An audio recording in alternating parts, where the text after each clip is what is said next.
Jadi kami di Mesir itu pernah salat di belakang seorang ulama, matanya buta, kakinya lumpuh, tapi bacaannya luar biasa.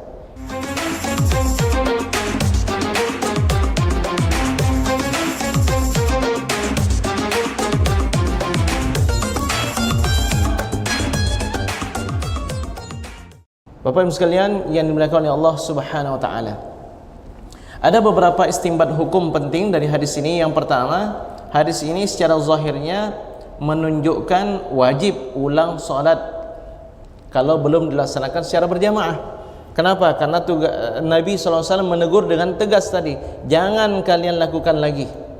Nanti ke depan kalau seandainya kalian sudah salat dan kalian lihat imam belum tuntas salatnya, hendaknya kalian bergabung. Ini diperintahkan, berarti wajib. Tapi mayoritas ulama mengatakan ini sunnah, bukan wajib. Kenapa? Karena kalau seandainya wajib, berarti salat yang pertama enggak sah. Salat pertama sah, berarti salat yang kedua ini adalah tambahan. Kalau seandainya diwajibkan, maka salat pada hari itu akan menjadi 6 waktu, bukan 5 waktu. Ya, akan menjadi 6 waktu atau lebih. Baik. Yang kedua, dari hadis ini dapat difahami bahwa salat kita yang kedua itu hukumnya sunnah. Itu pendapat yang paling kuat. Baik salat tersebut di waktu yang makruh ataupun tidak makruh. Apa maksud makruh? Kita tahu ada 5 waktu yang dimakruhkan salat selepas salat subuh. Ketika matahari terbit, ketika matahari sedang tegak di atas kepala menjelang zuhur, selepas salat asar, dan ketika matahari tenggelam. Maksudnya apa? Kita sudah salat subuh, boleh enggak salat lagi? Ini termasuk satu dari 5 waktu ini makruhkan. Begitu juga selepas asar. Maka karena itu seperti mazhab Hanafi. Mazhab Hanafi mengatakan iya, kalau dia sudah salat sendiri kemudian dia dapati ada jamaah yang belum salat, hendaknya dia bergabung, kecuali salat subuh dan asar. Kenapa? Karena selepas subuh enggak boleh salat, selepas asar enggak boleh langsung salat, selepas subuh enggak boleh salat sehingga matahari terbit, selepas asar enggak boleh salat sehingga matahari tenggelam. Itu dikatakan dalam mazhab Hanafi. Tapi dalam mazhab kita tidak menjadi masalah. Itu dibolehkan, bahkan disunnahkan, ya, disunnahkan pada semua salat, walaupun pada salat subuh dan salat asar. Apa dalilnya? Dalilnya hadis ini. Rasulullah SAW menjumpai 2 orang sahabat yang enggak salat subuh bersama Nabi. Dan Nabi mengatakan setelah mendengarkan jawaban mereka, jangan lagi kalian lakukan demikian, tapi bergabunglah. Itu salat apa? Salat subuh. Maka kalau salat subuh boleh, pada salat asar juga boleh. Begitu juga Bapak sekalian, para ulama mengatakan siapapun dari kita yang sudah melaksanakan salatnya sudah selesai, salatnya sah, tapi ada yang tertinggal, ada fadilah yang tertinggal. Misalnya apa? Enggak kunut. Misalnya apa? Kalau pada salat yang 3 rakaat, 4 rakaat lupa tahiyat awal. Enggak tahiyat awal, enggak ada kunut subuh. Salatnya sah apa enggak? Sah. Salatnya sah. Karena kunut bukan rukun. Karena duduk tahiyat awal itu bukan rukun. Dianjurkan setelah kita salat, kita sadar itu ada yang tertinggal, dianjurkan bagi kita untuk salat lagi, walaupun sebenarnya sujud sahwi sudah cukup, ya, menempel kekurangan, tapi dianjurkan. Kenapa? Karena dari hadis tadi. Jadi kalau seandainya orang ini sudah melaksanakan salat subuh tapi kurang fadilahnya karena dilaksanakan salat subuh tersebut tanpa berjamaah, maka begitu juga pada salat-salat yang lain yang kurang fadilahnya, hendaknya dia ulangi salatnya supaya dia mendapatkan fadilat yang lebih. Baik, sidang hadirin hadirat sekalian yang dimuliakan oleh Allah Subhanahu wa taala, kita akan lanjutkan ke hadis yang kedua. Dari Sayyidah Aisyah radhiyallahu anha, beliau mengkisahkan salat Rasulullah sallallahu alaihi wasallam ketika beliau dalam kondisi sakit. Jadi ketika Rasulullah SAW sakit, memimpin salat, menjadi imam dalam kondisi duduk. Faja'a hatta jalasa an yasari Abi Bakrin. Jadi Rasulullah SAW datang merangkak dalam kondisi sakit menjelang akhir hayat beliau. Salat sudah dikumandangkan, Abu Bakar jadi imam. Jadi datanglah Rasulullah SAW, di sebelah kiri Abu Bakar As-Siddiq. Fakana yusalli bin nasi jalisan wa Abu Bakrin qa'iman. Abu Bakar As-Siddiq mundur ke belakang. Rasulullah SAW mengatakan, maksudnya apa? Tetaplah engkau di posisimu, wahai Abu Bakar. Tapi tidak, Abu Bakar tetap mundur ke belakang. Yang menarik di sini apa? Rasulullah SAW menjadi imam dalam kondisi sujud, dalam kondisi duduk. Abu Bakar yang sebelumnya menjadi imam sekarang menjadi makmumnya Rasulullah SAW, salat sambil berdiri. Dan orang-orang yang berjamaah di waktu itu tetap di belakang Abu Bakar As-Siddiq, salatnya tetap berdiri mengikut Abu Bakar As-Siddiq. Dari hadis ini, hadis yang diriwayatkan oleh Imam Al-Bukhari dan Imam Muslim, para ulama mengatakan bahwa jika imam salat sambil duduk karena ada uzur, maka makmum yang di belakang hendaknya tetap salat sambil berdiri kalau mampu berdiri. Jadi kami di Mesir itu pernah salat di belakang seorang ulama, matanya buta, kakinya lumpuh, tapi bacaannya luar biasa. Ilmunya ya seorang ulama Al-Azhar. Yang menarik di situ beliau salat sambil duduk, yang lain salat sambil berdiri. Kita lanjutkan Bapak sekalian dengan hadis berikutnya dari Zaid bin Thabit radhiyallahu anhu. Beliau mengatakan, ihtajara Rasulullah sallallahu alaihi wasallam hujratan bi khasafah. Adalah Rasulullah sallallahu alaihi wasallam membuat kamar. Beliau sedang di tempat terbuka, ya, beliau buat sesuatu yang melingkar dengan dibuat dari pelepah kurma, seperti anyaman pohon kurma, seperti tikar lah begitu, dibuat melingkar sehingga bentuknya seperti kamar. Fasalla fiha, lalu Rasulullah sallallahu alaihi wasallam melaksanakan salat di dalamnya. Fatatabba'a ilaihi rijalun, lalu datanglah beberapa orang sahabat mengikuti salat Rasulullah sallallahu alaihi wasallam. Ini ceritanya adalah di bulan Ramadan. Ya. Kalau Jabir bin Abdullah radhiyallahu anhu mengatakan ini salat tarawih dan witir. Ya. Jadi intinya ada beberapa pemahaman ini yang harus kita fahami dari hadis tersebut. Yang pertama, bolehnya kita makmum salat sunat mengikut imam yang salat fardu. Begitu juga sebaliknya, kita salat fardu mengikut imam yang salat sunat. Dari mana kita fahami ini? Rasulullah sallallahu alaihi wasallam melaksanakan salat tahajud di waktu itu. Salat tahajud hukumnya apa? Bagi kita hukumnya sunat. Bagi Rasulullah sallallahu alaihi wasallam hukumnya wajib. Berarti kita salat sunat mengikut imam yang salat fardu. Boleh? Boleh. Kalau boleh demikian, maka sebaliknya juga boleh. Kita salat fardu mengikut imam yang salat sunat. Itu boleh. Yang penting satu, sama gerakannya. Yang kedua, jangan sampai imam rakaatnya lebih banyak daripada makmum.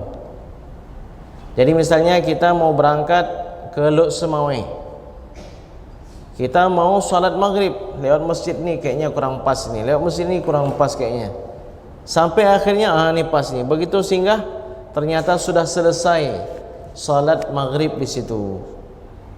Kita masuk dalam masjid, ada beberapa orang yang sedang salat sunat ba'diyah maghrib. Kita belum salat maghrib ini. Boleh bagi kita memilih mana ini. Ini kayaknya orangnya ada belajar nih. Bagus ini salatnya.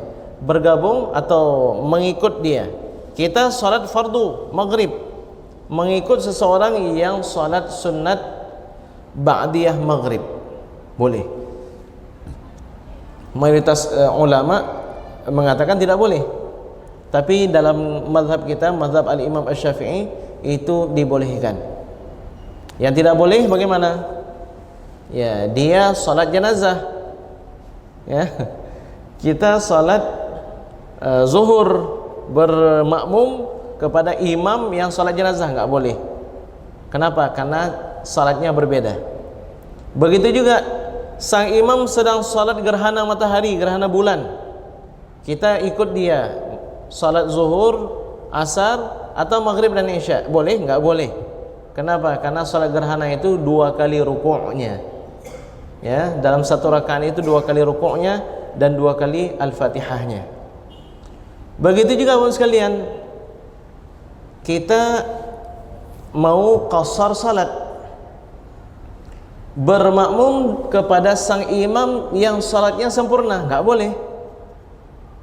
Mau berangkat ke Medan, salat zuhur di Besitang, imam ya salat di masjid berjamaah, udah pasti itu salatnya tamam itu. Datang kita mengqasar, teringat enggak boleh lebih banyak rakaat imam daripada makmum. Ya udah santai dulu, kita pegang-pegang HP dulu, nanti 2 rakaat tertinggal baru kita bergabung.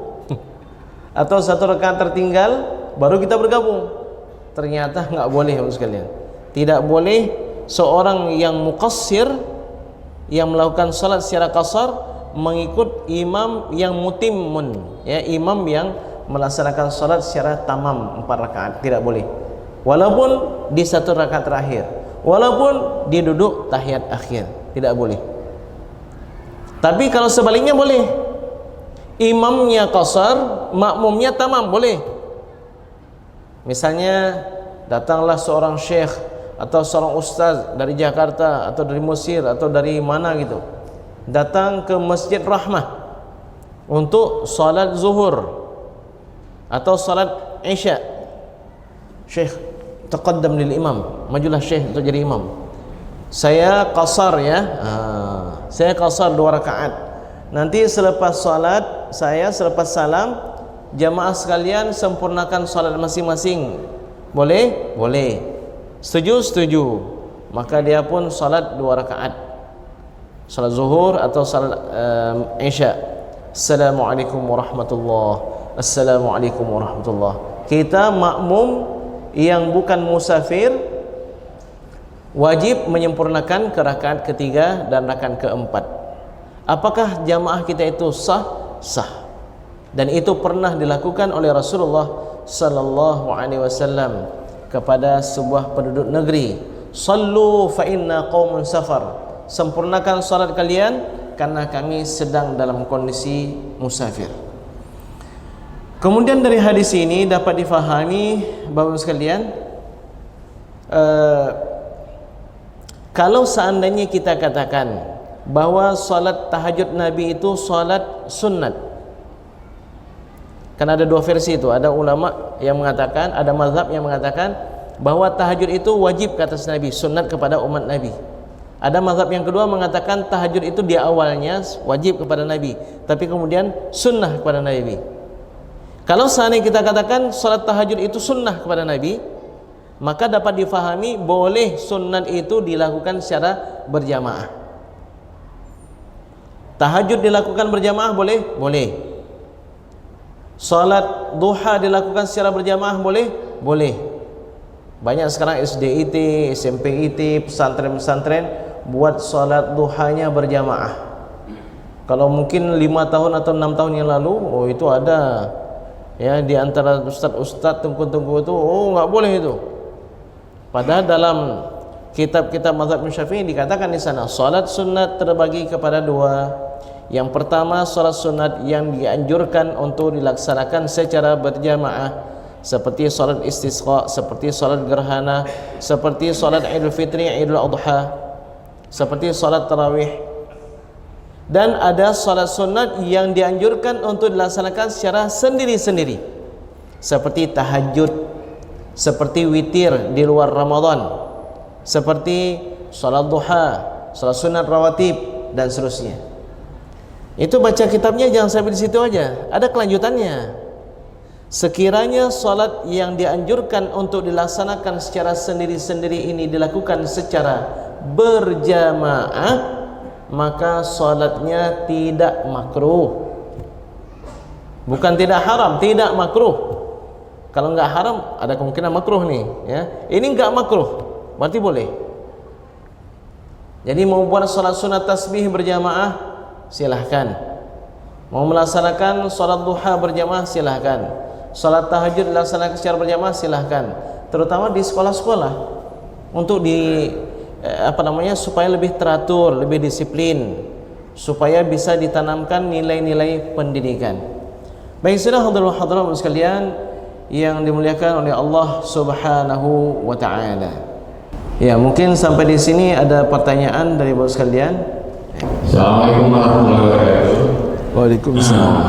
Pertama yang ingin saya tanyakan Ustaz, 10 hari yang lalu saya ada berjamaah di masjid yang lain. Cuman saya lihat ada yang nggak pernah itu sebelum iqamah membaca surat An-Nas. Itu macam mana hukumnya Pak Ustaz? Bapak sekalian, ini ada pertanyaan-pertanyaan menarik ini. Yang pertama sekali, ada ya Bapak salat di sebuah masjid di luar sana. Jadi antara azan dan qamat baca surat An-Nas berjamaah. Ya, pertanyaannya apakah ada anjuran? Sejauh yang saya pelajari kayaknya nggak ada. Dan saya sudah salat di banyak masjid, nggak ada yang buat bacaan surat An-Nas. Pertanyaannya boleh nggak? Nah, itu dia. Kalau sunnah antara azan dengan iqamah, anjuran atau sunnah untuk baca An-Nas, surat An-Nas, yaitu qul a'udzu birabbin nas, itu kita tidak punya, ya enggak punya dalil ya, dalam arti apa? Enggak pernah kita dapatkan itu. Baik di Mesir pun saya salat di puluhan masjid sana, bukan satu masjid aja. Begitu juga kita di Aceh salat di beberapa masjid puluhan. Begitu juga kita salat di tempat-tempat lain. Ya, ini hal menarik ini di mana, daerah mana ya? Ya? Ya. Daerah sana. Oh ya. Jadi kalau seandainya baca boleh apa enggak? Yang dia baca apa? Al-Quran yang dia baca. Antara azan dan qamat. An-Nas itu kan surat daripada surah Al-Quran. Jadi apakah terlarang? Enggak terlarang. Enggak terlarang. Mungkin kalau saudara-saudara kita dari Salafi akan mengatakan, kenapa khusus An-Nas saja, kenapa enggak surah yang lain? Ya, ini mungkin surat yang paling mudah untuk dibaca, ya. Nah, jadi kalau seandainya dilarang, enggak dilarang. Tapi Bapak sekalian, kalau seandainya kebiasaan ini dilakukan oleh sekelompok orang yang terkenal kelompok tersebut, kelompok yang melenceng atau menyeleweng dari ajaran Islam, kita buat, berarti kita menyerupai mereka. Itu dilarang. Mohon maaf, misalnya ada gerakan ini ya, gerakan yang para ulama mengatakan ini sesat, ini enggak betul ini. Dia membaca, ada kebiasaannya apa? Antara azan dan qamat baca 3 ayat terakhir dari surah Al-Baqarah. Lillahi ma fis samawati wa ma fil ardh wa in tubdu ma fi anfusikum aw tukhfuhu yahsibukum billah amana rasul la yukallifullahu nafsan illa wus'aha. Kebiasaan mereka demikian. Bolehkah kita mengikuti mereka?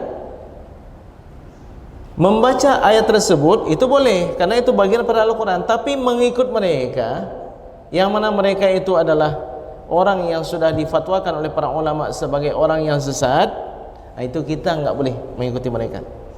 Karena ada hadis yang lain Yang Rasulullah SAW sabda, man tashabbaha biqaumin fahuwa minhum. Siapa yang ikut-ikutan dengan suatu kaum, dia masuk daripada golongan kaum tersebut. Ya. Baik, kemudian pertanyaan kedua tentang salat musafir. Wanita kalau mau melakukan atau mengambil keringanan pada salat safarnya itu harus musafir bersama mahram, begitu ya? Ya. Benar Bapak sekalian, di pertemuan-pertemuan yang lalu berkaitan dengan salat musafir, kita akan ada menyebutkan bahwa keringanan, apakah dia itu jamak ataupun qasar, boleh dilakukan pada safar yang mubah, safar yang dibolehkan. Maksudnya apa? Safar maksiat itu enggak boleh kita mengambil keringanan. Safar mubah boleh. Mana yang masuk kategori safar mubah? Hukum ada 5: wajib, sunnat, mubah, makruh, haram. Safar maksiat mana? Hanya 1. Selain yang haram, ini semuanya mubah, dalam arti dibolehkan. Jadi kalau seandainya kita mau berangkat ke Banda Aceh, tujuannya untuk melunasi hutang, itu safarnya safar apa? Safar wajib. Boleh kita mengambil jamak dan qasar. Kita pergi ke Banda Aceh untuk silaturahmi. Silaturahmi apa hukumnya? Sunnat. Berarti safarnya safar sunnat, safar mubah. Boleh kita melakukan jamak dan qasar. Pergi ke Banda Aceh untuk apa? Untuk jalan-jalan, untuk menikmati pemandangan ke pantai atau melihat keindahan ciptaan Allah Subhanahu wa taala. Apa hukumnya? Mubah. Boleh. Boleh kita melakukan jamak dan qasar? Boleh. Pergi ke Banda Aceh karena ada pertandingan bola, berarti kita pergi ke sana untuk apa? Untuk perkara yang maksiat, bukan perkara yang makruh. Boleh kita lakukan jamak dan qasar? Boleh. Kita pergi ke Banda Aceh, mohon maaf, karena di sana ada panen ganja. Saya mau ambil sana, dialer ini membawa ke Medan misalnya, ya. Itu safar maksiat. Enggak boleh kita melakukan jamak dan qasar dalam perjalanan tersebut. Baik, seorang wanita yang pergi tanpa mahram, itu apa hukum safarnya? Rasulullah sallallahu alaihi wasallam sabda, la tusafirul mar'atu fawqa 3 layalin illa wa ma'aha dzu mahramin. Tidak layak bagi seorang wanita, tidak boleh bagi seorang wanita berpergian selama 3 malam kecuali bersamanya ada mahramnya. Berarti apa? Kalau perjalanannya itu lebih dari 3 hari 3 malam tanpa ada mahram, maka perjalanannya itu terhitung perjalanan maksiat. Tidak boleh dia jamak dan qasar.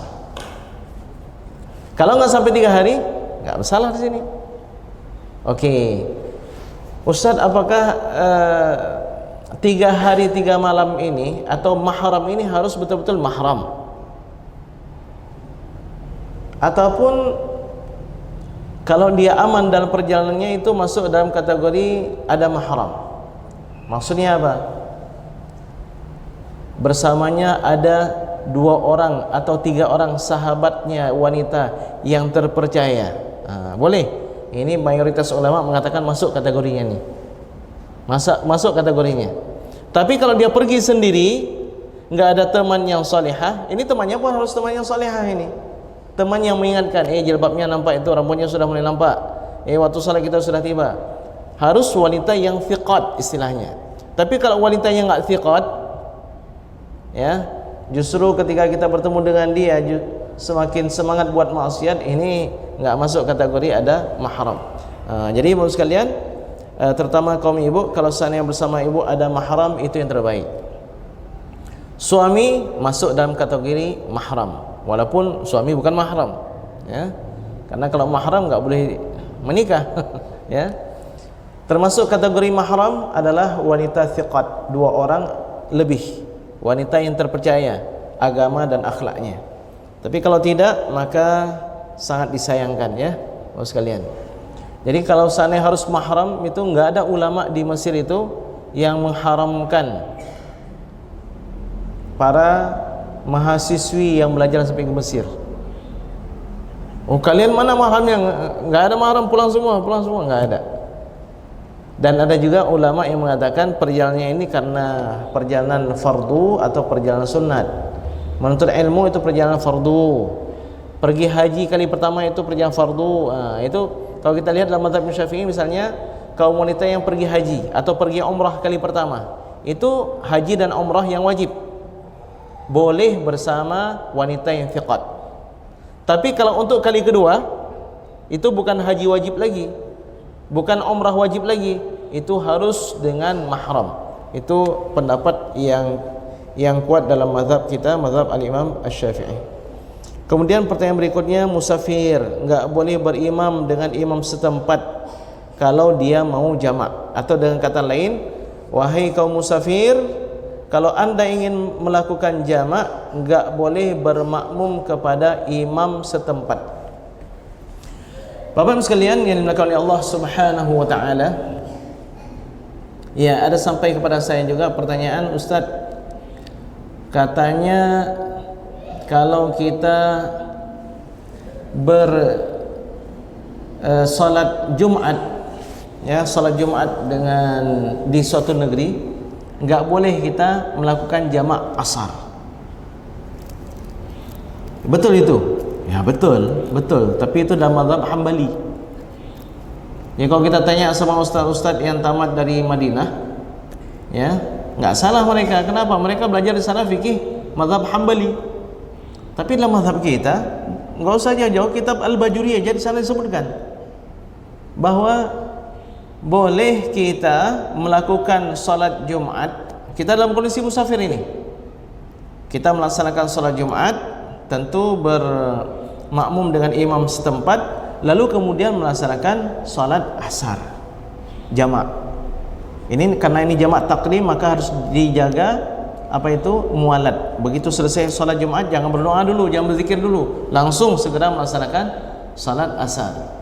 Boleh kita qasar, Ustaz, asarnya boleh kita qasar. Boleh kita qasar asarnya. Kalau katanya begini, Ustaz, kalau ambil jamak aja, enggak boleh qasar. Kalau ambil qasar aja, enggak boleh jamak. Betul, Ustaz? Betul. Tapi dalam mazhab yang lain.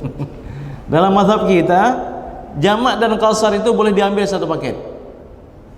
Ya, ambil jamak, ambil qasar. Yang penting perlu diingat, enggak boleh kita melakukan qasar kalau kita mengikut imam yang tidak qasar. Baik, kemudian berjamaah dengan imam yang buta. Katanya ada sebuah kitab mengatakan tidak boleh, ya. Jadi Bapak sekalian, ada namanya imam yang lebih baik. Ya, imam yang lebih baik. Imam yang lebih baik itu urutannya kan ada itu, ya. Yang paling alim. Kemudian nanti kita di pertemuan ke depan akan kita sebutkan tuh, ada hadisnya. Yang paling alim, kemudian yang paling fasih bacaannya, kemudian yang paling terdahulu masuk Islamnya, ya, kemudian kalau sama juga maka dilihat yang paling berusia. Kalau usianya pun sama, maka dilihat yang paling, termasuk nanti yang paling cantik istrinya. Ya, termasuk yang paling cantik istrinya. Padahal kita kan semua kita mengakui istri kita lebih cantik daripada istri orang, ya. Baik, Bapak sekalian, termasuk nanti di sana imam yang sempurna anggota tubuhnya lebih utama daripada imam yang tidak sempurna anggota tubuhnya. Tapi kalau dia buta, memang dia yang fasih, yang lain Al-Fatihahnya bermasalah, boleh kita mengikut dia, ya. Baik. Kemudian kalau salatnya di lingkungan tidak berqunut, apakah boleh kita salat kembali? Ya. Ini sanggup kita itu berapa lama itu? Sanggupnya berapa lama? Ya, mungkin semangat ya dulu, ya. Ketika kami sampai di Mesir, itu ada salah seorang alumni dayah, ya, alumni dayah mengambil ijazah muadalah, ada penyesuaian dengan Al-Azhar. Jadi kebetulan tempat tinggal kami itu di masjid yang tidak ada kunut. Masjid itu kan variasinya cukup banyak itu.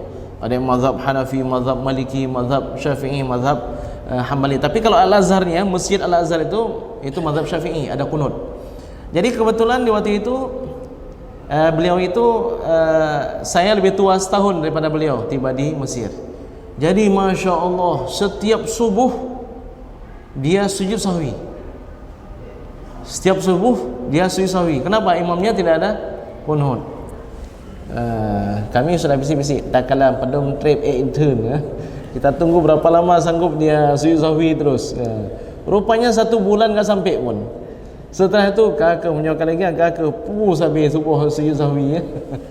Jadi orang sekalian, kalau seandainya kita salatnya di lingkungan yang tidak berkunut, ya kita ikut dia, ya, ikut dia, dan salat subuh kita tetap sah, ya.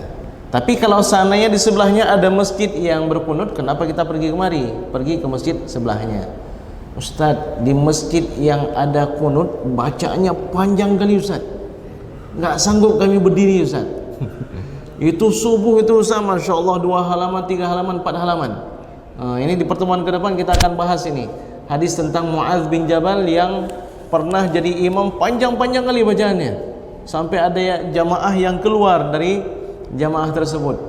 Orang-orang mengatakan itu orang munafik, itu orang munafik. Ternyata dia mengadu kepada Rasulullah SAW. Justru Rasulullah SAW menegur Mu'adz bin Jabal yang terlalu memanjangkan salatnya. Jadi kalau ditanya terjadinya sekali Ustaz, bolehkah kita salat kembali? Ya, berdasarkan kajian kita tadi itu boleh, ya, boleh. Misalnya datang sekali ke masjid kita ini orang yang kita nggak kenal, cuma karena dia pakai jubah, serbannya tebal, jenggotnya panjang, nyongsang luar biasanya, yang mungkin aulianya, silahkan jadi imam. Rupanya dia tidak berkunut dan tidak ada sujud sahwi.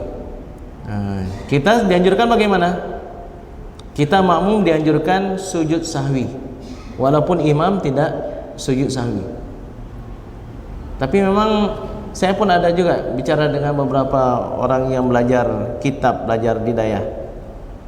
Pekan tengkunya pegah mana-mana, berarti salah beliau Ustaz. Kenapa? Memang dalam kitab-kitab kecil itu disebutkan, dalam Al-Bajuri itu 2 jilid itu dianjurkan bahwa kalaupun imam tidak sujud sahwi, ya, imam langsung salam, dianjurkan bagi makmum untuk sujud sahwi, walaupun imam tidak buat sujud sahwi. Yang penting apa? Imamnya sudah selesai salam. Jangan imamnya belum selesai salam, kita sujud sahwi, itu batal salat kita. Jadi setelah imam salam baru kita sujud sahwi, ya. Baik, Ustaz, habis itu kami membuat salat subuh lagi, boleh? Ya, kalau seandainya dirasakan saya membuat salat subuh lagi dengan alasan salat yang sempurna berdasarkan hadis tadi, boleh. Ya. Tapi sebenarnya sudah tertempel dengan sujud sahwi tadi. Baik, sudah hadirin sekalian, mudah-mudahan kajian kita ini bermanfaat. Wallahu a'la wa a'lam. Subhanakallahumma wa bihamdika asyhadu an la ilaha illa anta nastaghfiruka wa natubu ilaik. Wassalamu alaikum warahmatullahi wabarakatuh.